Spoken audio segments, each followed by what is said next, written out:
Olá e sejam bem-vindos a mais um episódio da Numismática Portuguesa. O meu nome é David e hoje trago-vos uma moeda comemorativa. Esta é uma moeda comemorativa da zona euro e é de Portugal. É de 2 euros e celebra os 250 anos da imprensa nacional. E o que é a imprensa nacional?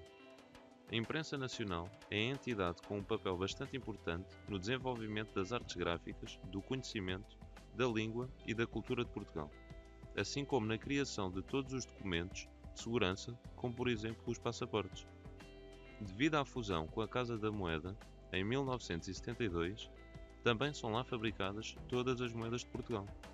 A INCM tem ainda a responsabilidade de manter a existência das obras essenciais para a cultura portuguesa, garantindo assim a passagem dessas obras para as próximas gerações.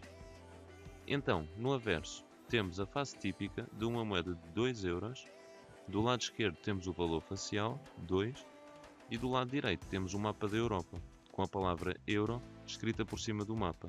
E na orla temos as 12 estrelas interligadas, representando a União Europeia. Virando a moeda, no reverso temos então a face nacional comemorativa.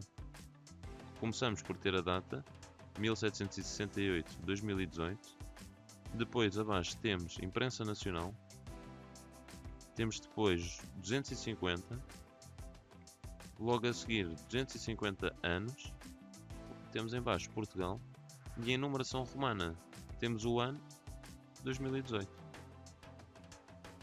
À volta temos também as 12 estrelas que representam a União Europeia. Esta moeda pesa 8,5 gramas, tem 25,75 mm de diâmetro e é bimetálica. Foram emitidos 500.000 exemplares normais não circulados desta moeda. Em BNC, brilhante não circulado, foram emitidas 10.000 e em Proof também foram emitidas outras 10.000 moedas.